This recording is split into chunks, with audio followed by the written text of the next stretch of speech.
Welcome back, everyone, to the North American Challengers, NACL Challengers League. I don't want to mess it up and go back to NACS like it used to be, so double checking there. Team Liquid able to tie up that series. And wonderful interview, by the way, Rafa. I know APA was bringing up the parents.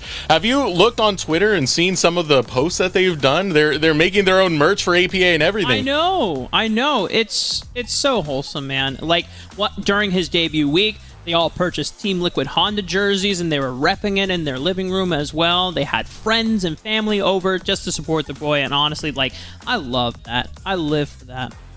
Yeah, I love the support they give, you know, through and through. I've met his parents. It was Gateway Legends last summer that I got to meet them, and they're just so wholesome, man. They're rooting every single time they go around and they talk to all the players. Family support, it means so much in the space. Yeah, the Stearns family coming through. Can't wait to see them come out for more when we start getting towards the live playoffs for sure, because it's definitely a big thing when you have people in the audience cheering your name every time you do something cool. All right, well, let's get on with our next match of the day, and that is going to be 100 Thieves Challengers versus AOE Gold. Pulling up the rosters right now for AOE, I mean, this is a roster that was last year's core, Winnie, Lynx, and Skytech. Off to a 1-3 start, but hey, they got one of those wins against FlyQuest Challengers. And it was a decisive one, too, right? Off the back of Winnie being the most vocal on the team and saying, hey, I got Vi, we have these pick tools, we're going in. We're not wasting any chance that we have. Yeah, I mean, it's going to be one of the big things for AOE Gold, right? With the University of Western Ontario core coming through, Winnie has definitely been the leader of this squad. He's been so decisive every single time they have an opportunity to make a play. He will be very clear about whether or not you should do it. Yeah, that FlyQuest game was one of the more fun things to see. I mean, Winnie is someone we've seen in Proving Ground so many times in the past. Made it with Wildcard Red, Immortals AOE, AOE main roster after that. Then shows up here in the Semi-Pro League against Yuji. Despite all the invades that Yuji was able to do against Winnie, still gets the best of it, gets Darkwings going. I gotta appreciate that. Yeah. I mean, he kind of reminds me of Chad in a couple of different ways, but as we start looking at the rest of the team, right, we also have to remember that Gamsu going to be coming in as one of the other big players, and he's a player that, again, a lot of people kind of underrated due to the fact that he's not a great laner, but he is an incredible team fighter and will create so much space. And because he's been with the team for as long as he has, because he's been in the scene for a while, he's definitely somebody to be feared. But as we all kind of know, Gamsu was a bit of a placeholder for the 100 Thieves roster in the past, because they were waiting for the guy that he's going to be playing up against right now. I mean, Gamsu, the ringer, Coach Spawn's worst enemy, the backdoor breaker that we saw last week. This is gonna be an interesting matchup, to say the least. I mean, it's not just the Western Ontario core, as you were saying, Josh. Skytech and Winnie still play together on St. Louis as well, so you know, lots of experience together. Yeah. So, I mean, again, I'm pretty excited for this roster. Yeah, they haven't had the best start, but it is a roster that should, as we talked about before, not get relegated. And that's going to be the big thing for all of our provisional teams going into the rest of the season. We'll see how well they perform going up against 100 Thieves Challengers. And this is where things get a little bit rough for AOE, because this is a hard week that they're going into. It's going to be 100 Thieves Challengers started off, Team Liquid soon after that. 100 Thieves Challengers, I mean, they had a sub bot lane for day number 1, bringing in the full roster for that day number 2, but it was pretty exciting to see their first day, because that is when we got Viper on the substitution, Sniper getting to play with his brother. Always love seeing the Sniper and Viper duo on the same team. It's not something that we actually get to see often, since Viper originally a top laner, right? But I think we've talked to him in the past before. It's like, hey, if I wanted to play with my brother on a team, I would definitely role swap to AD, which happened while Unforgiven was not ready to play. But now, as you said last week on the second day, they have the full roster here, and we've been kind of leading up to it. We brought up Gamsu for a reason why on AOE Gold. It's because it is now time for Sniper to make his debut in 100 Thieves Challengers. He was definitely the player that we had so much riding on, right? He had an opportunity to play for 100 Thieves next. Now going to be playing for 100 Thieves Academy, and you better bet that people have their expectation that this guy will be playing for 100 Thieves LCS coming up very soon. He's another player where I thought it was kind of interesting, right? He prided himself on how well he laned, but, you know, players or coaches like Kelsey Moses were like, yeah, that's something we can work on. However, his awareness in team fights and his ability to move around and position is something that not a lot of top laners, even in the challengers level, can really interact with. And the way that he creates space, the way that he pilots his champions to create as much opportunities for the rest of his team as possible without putting himself in too much danger is really going to set this guy apart against players like Gamsu. And he's such an exciting prospect. We saw so much of him last year being on that 100 Thieves Next roster. Even in some of the interviews, I remember one with Travis Gafford where he's like, yeah, I'm going to dominate the LCS next year. Whippo someday? What's that? I want to take those heads before I even take some of the NACL boys. That's the confidence that General Sniper exudes when he's on the Rift, and being paired alongside with Yukino, this young talent that we have in the top side for 100 Thieves Challengers. It is very promising. They have a great track record for developing it, but let's see it on the Rift now. I'm going to bid you guys adieu while we get into that matchup of AOE versus 100 Thieves. Ciao, Eric. Bye. Ow. Oh, did you hit your hand on the desk? I did. Yeah. Ow. Idiot. Skill issue, I fear.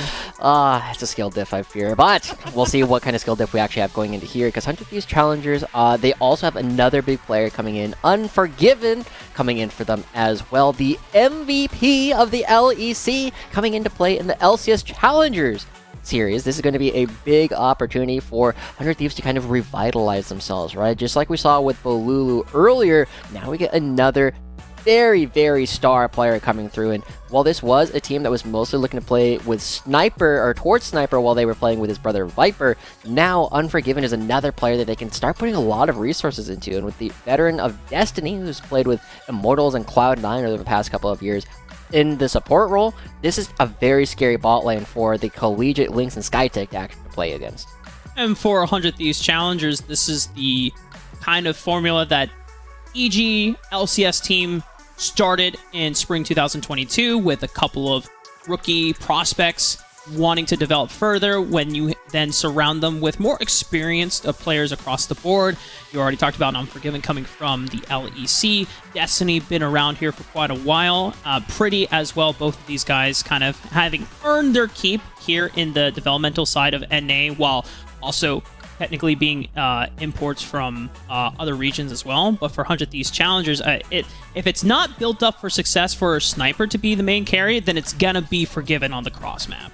Yeah, I think it's interesting to remember, right, that 100 Thieves, when they were still Academy, brought in Luger and Poom as their bottom lane, and now Unforgiven, I think, is very well poised to have a very similar trajectory that Luger did when he came over. And so 100 Thieves, still echoes of what we were seeing last time around, and this time we'll see if they can promote those players as well, because it's not really about winning the Challengers League, which is always nice. It is mostly about, can you get your players promoted? Can they get themselves promoted? And already as we get into the first pick, we definitely have a bunch of players on 100 Thieves that we expect to be at the top of the conversation next year.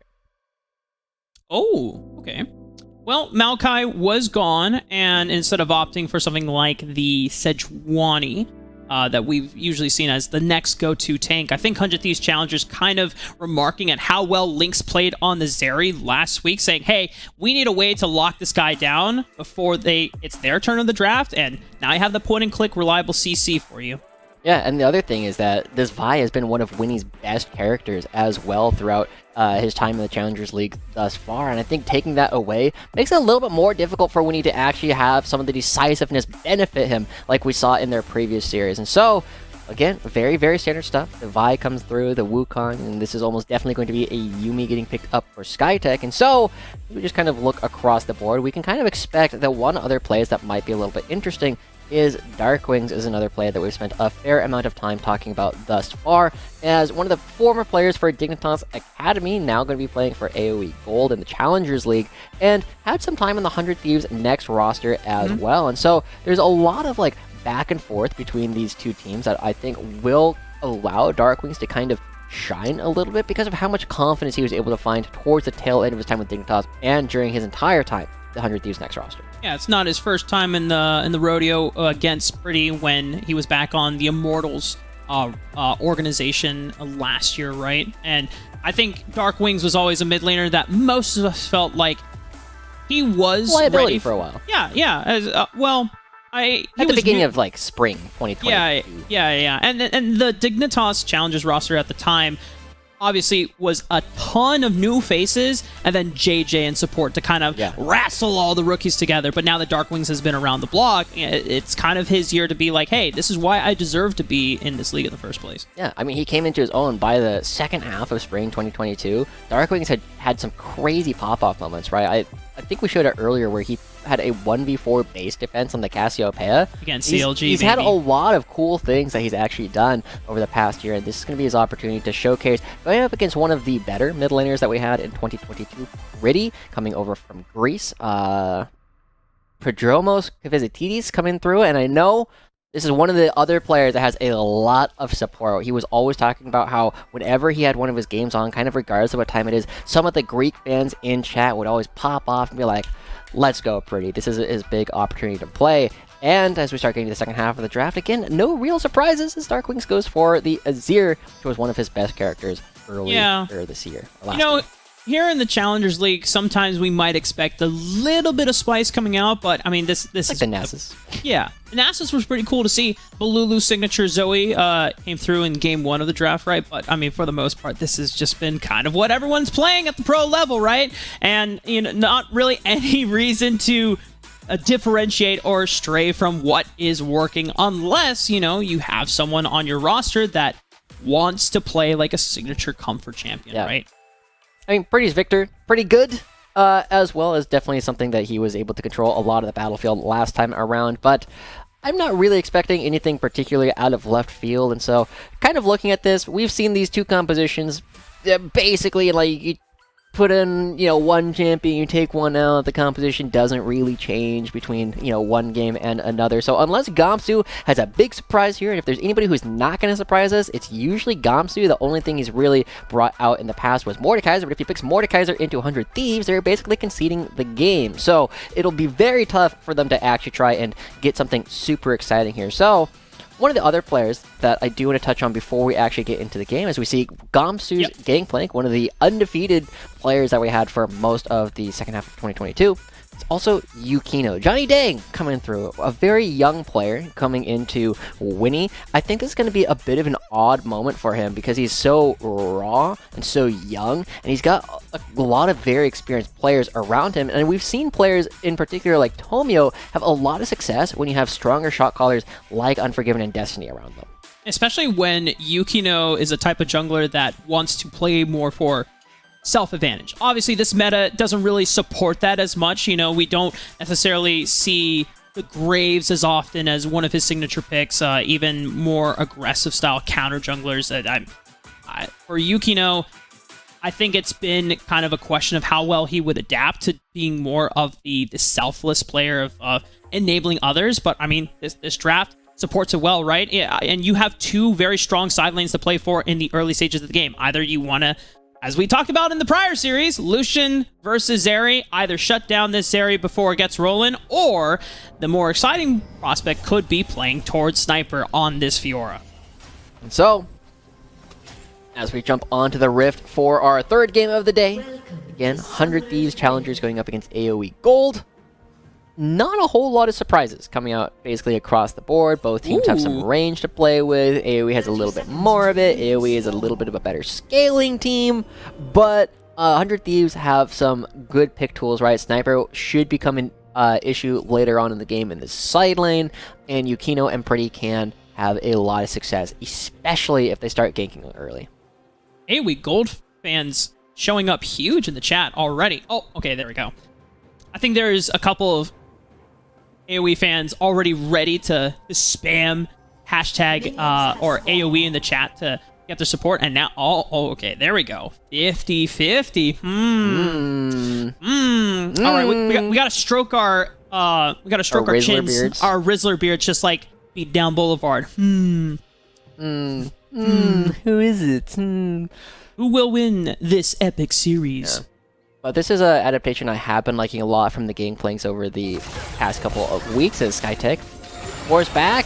Both wards end up going down. But the barrel start coming through for Gamsu does mean it's a lot more difficult for Sniper to actually walk in for a lot of the auto attack trades due to the fact that you get hit with the barrel and it trades off a lot of the early poking with the Q that you can do against a lot of melee champions for this dissuasion of actual fighting coming out from the Fiora.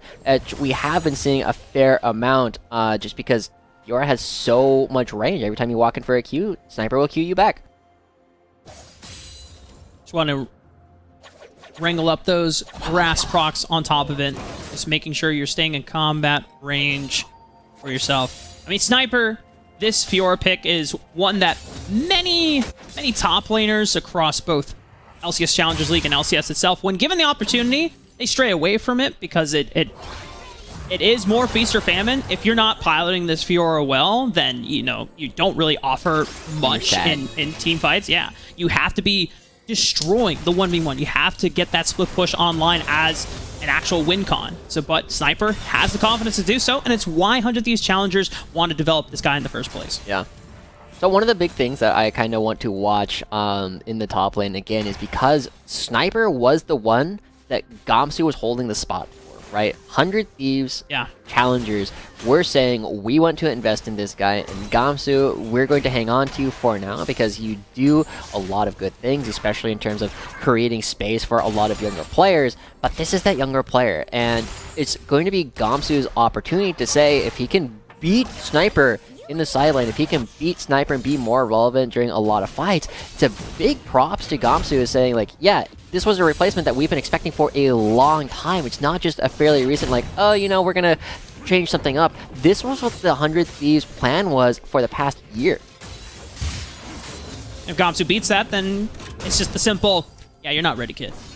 Still not ready. You gotta beat Gamsu to be able to tango with the other big names, not just in Challengers League, but, you know, potentially as Sniper's goal will be one day to make his debut in the LCS. Winnie is spotted on this ward, so Pretty will safely hover on that top lip of the mid lane brush.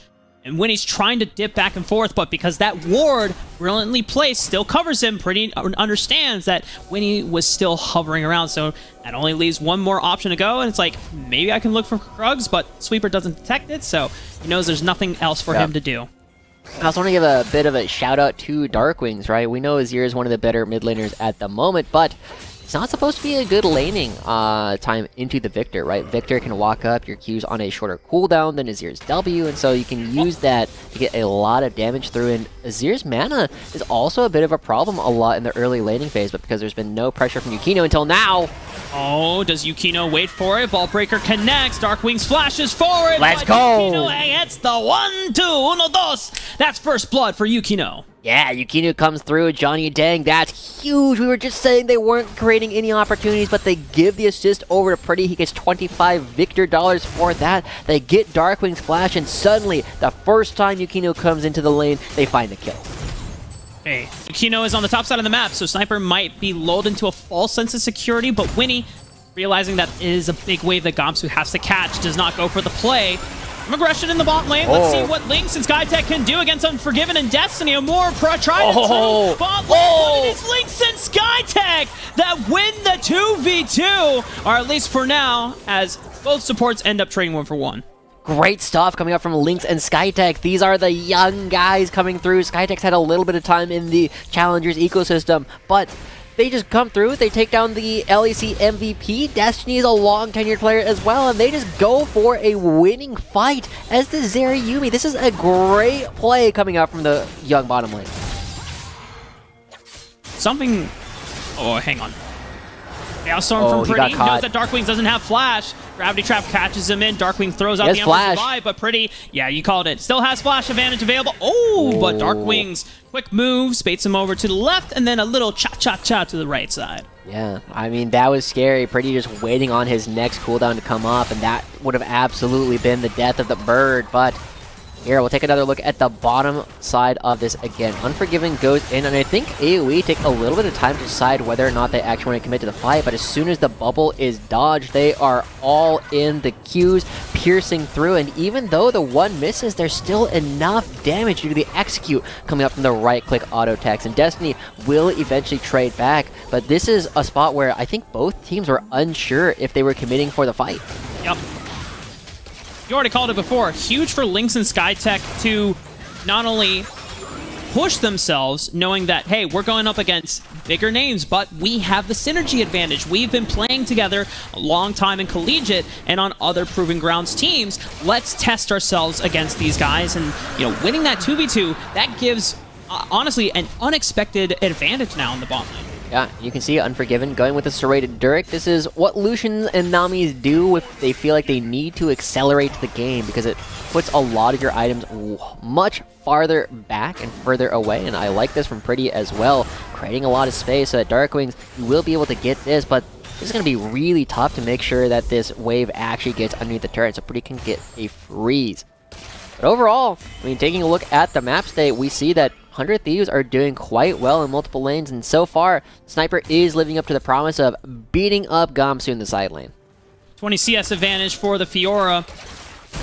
It's not an entirely, disastrous lane state for Gamsu right now, but that advantage can always be leveraged if Yukino and or Pretty wants to make their way towards the top of the map.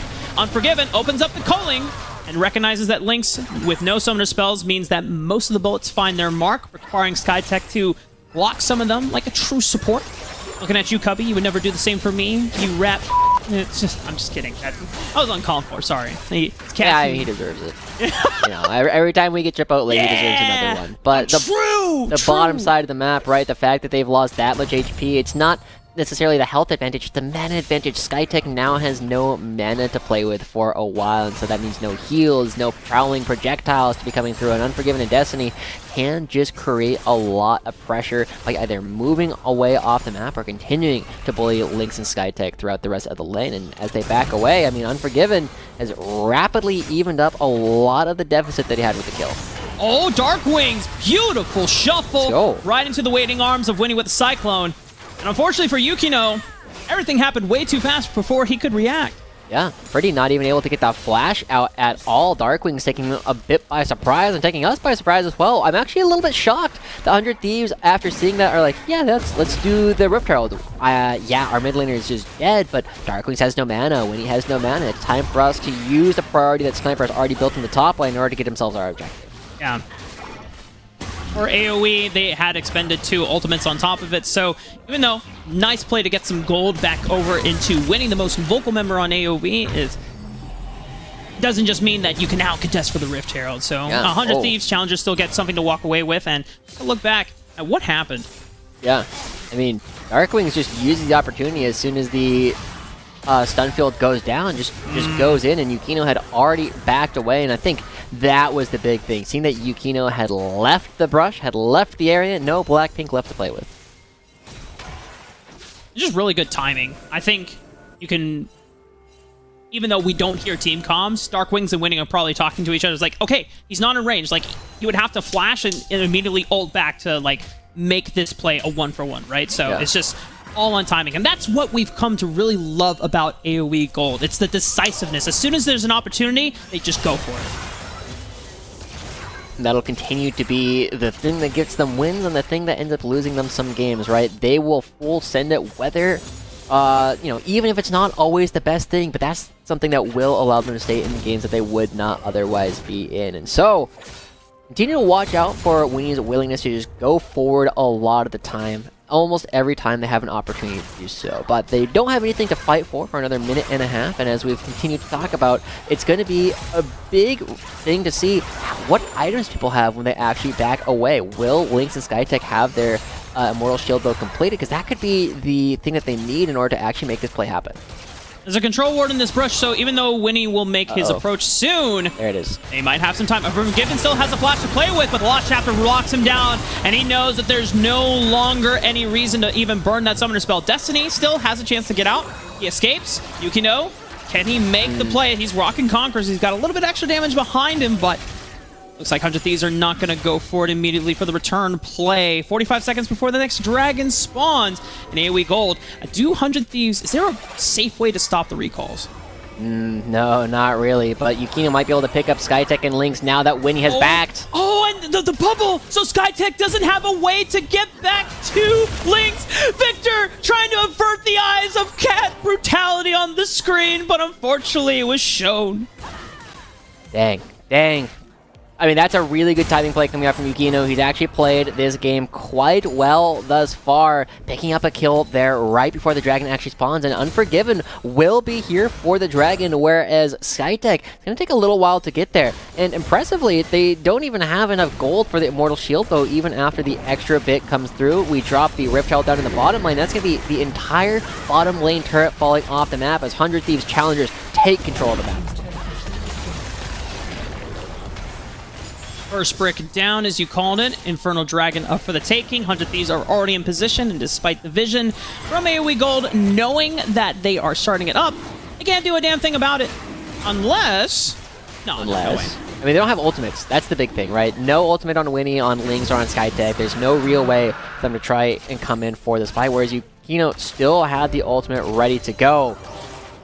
But here, this is going to be one of the big things, right? Because 100 Thieves are still, in many ways, the team that's the beatdown. They're the team that needs to make plays happen. They're the one who need to have a lead. It's not ridiculous. They aren't completely out of it later on, but it does become a little bit harder due to the fact that Zeri does so much damage over the course of a fight. It's so hard for them to lock down that going for all these different plays is something that will put 100 Thieves a little bit at risk, and this is one of the times that they get punished for it, right?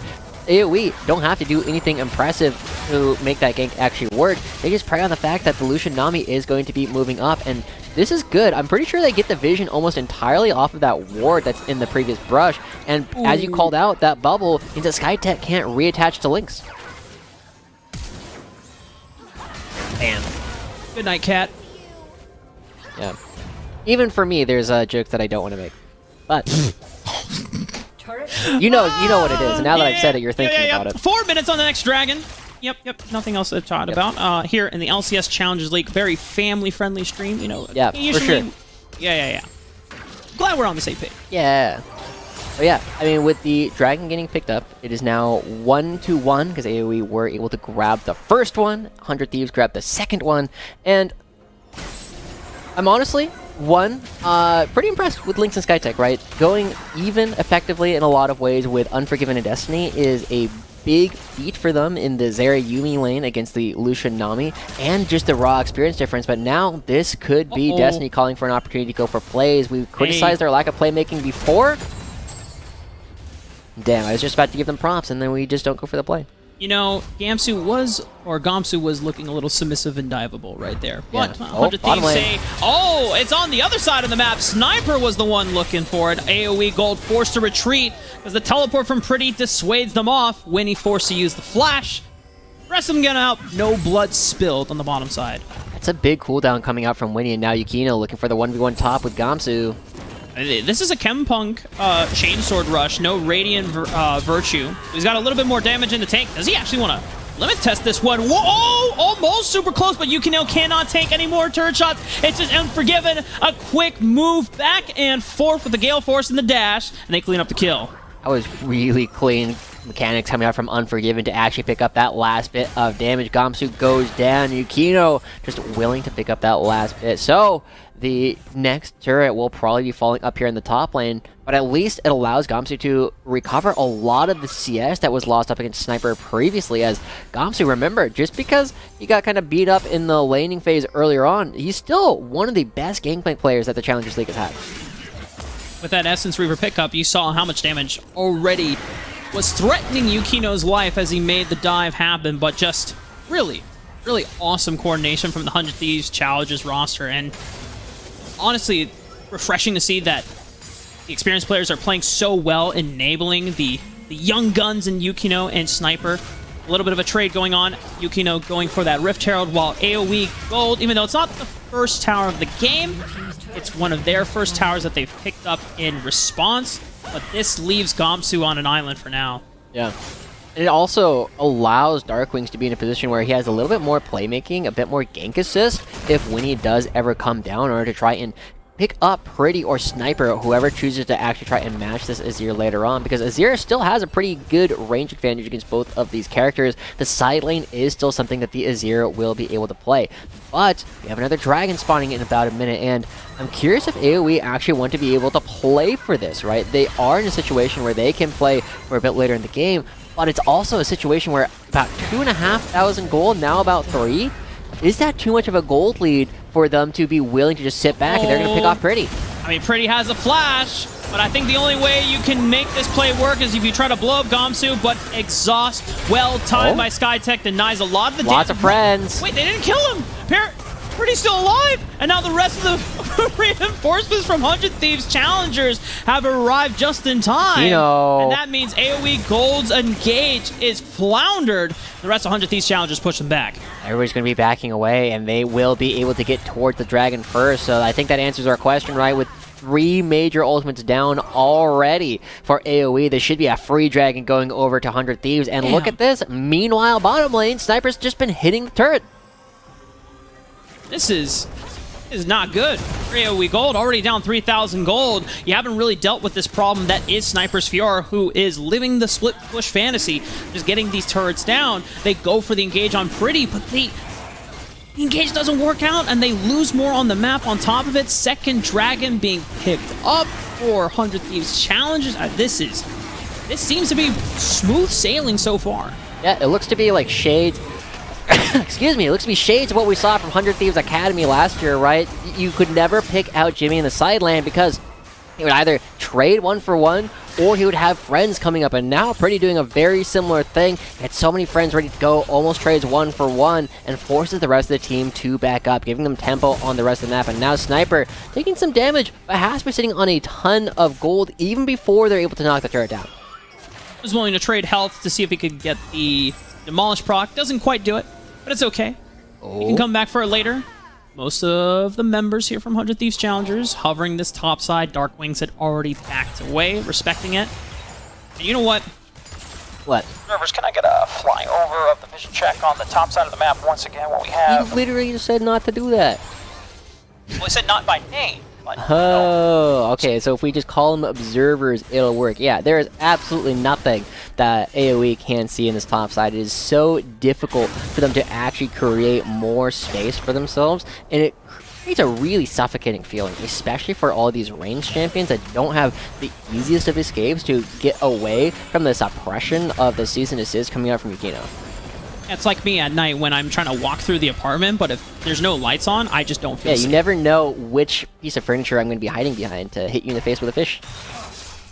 Why do you want to hit me in the face with a fish? Why don't you want me to hit you in the face with a fish? Yukino is going for Darkwings. Well, Darkwings, this is tough, buddy. He's gonna erect a statue real quick to see if he can be provided some defense, and now is pinging help. Help. It's fine. All right, nice. Yeah, I think that's one of the things where Winnie would have gone for it. You know? Yeah, true. Yeah. Okay, Unforgiven and Winnie. Okay, well, can't really full send it. Winnie has the clone. Gets out safely, but takes about half of his damage. Oh, good God! Yukino! Quick Vault Breaker flash immediately right on top of Winnie. You were talking about decisiveness, but Johnny Dang is ready to show he's got some of that firepower as well. They still got the ultimate as well. This is a potential dive onto the next structure. They're going to keep riding out this Rift Herald wave. Orbital Cannon from Gamsu is forced because they need to slow down this push. Could have been more turret damage in the long run. And they're losing total control of the jungle as well. Look at this. This is how you beat these poke compositions with the Azir Gangplank and, even help from the Zeri Yumi. This is how you beat them. You don't ever give them a lead because as long as they're behind, they aren't creating that same level of threat, right? We aren't seeing opportunities for AoE to use a ton of crowd control like we saw earlier in the day from Immortals. All right, we got a chance to catch our breath right now, Josh. It's about 21 minutes into the game. 2 minutes until the next dragon comes up here. AoE Gold. I mean, their gold lead, being behind right now, is slowly becoming bigger. Uh-oh. Links. Yukino, you already called it. Cease and desist follows him over the wall, but he's got Winnie in his back pocket. That's okay. Yukino says, my job here is done. I burned a barrier. Where's my ultimate cooldown? And now, the next time we have that play, could be a kill on to Lynx. I think there's a meme there, right? My job here is done. Oh, they caught Darkwings. And then Lynx is like, but you didn't do anything. But yeah. The fact that Link still has the flash and the ultimate coming up for the next fight is the big thing, right? The barrier is nice, but now Winnie may be able to use the clone and bam, hitting the monkey in the back. But It's still a position where AOE, I feel like they can probably actually try and go for another play. They tried to pick off Freddy before the last fight.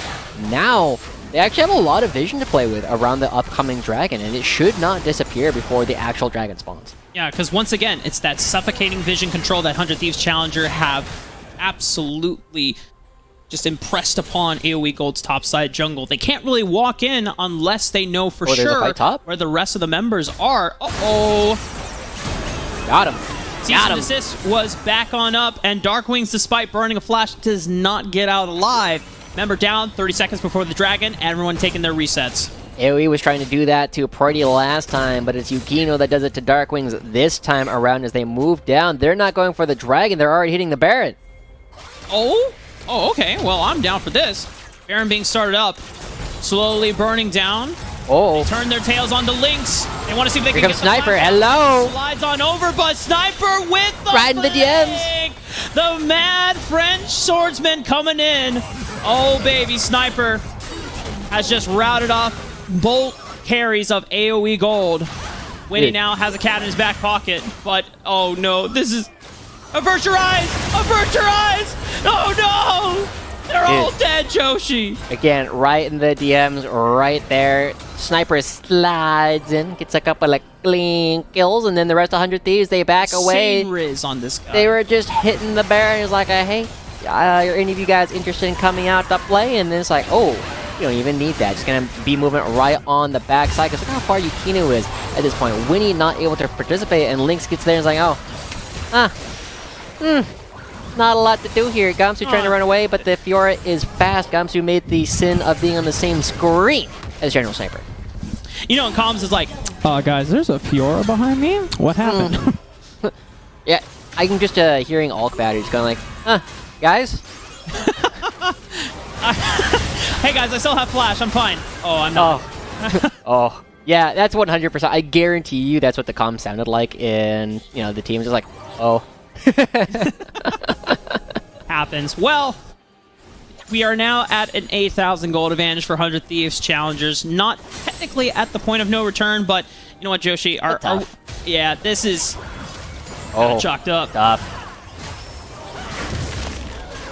Wow. You should be able to walk out. Yeah, it's gonna hurt walking out, of course, but I mean, still gets out alive. 100 Thieves Challengers still have next dragon to play for, but they don't care about that. They want to use this Baron as much as possible, laying waste to the base. This is supposed to be the tough part of the game, right? Actually breaking the base open. You can see why with the barrels exploding. Azir throwing out all those soldiers. The range advantage is still there for AoE, but 100 Thieves are doing a good job splitting up the map. That's half the mid lane turret. That's almost half of the bottom lane turret gone at the same time. And, good God.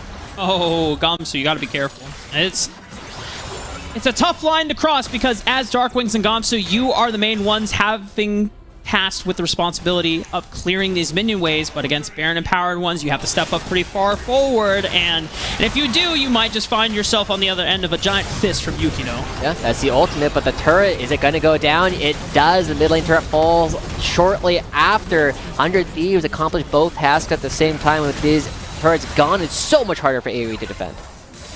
Inhibitors in the eyes of 100 Thieves Challengers. Oh, from Yukino. Okay, Bolt Breaker doesn't land, but he still has the cease and desist.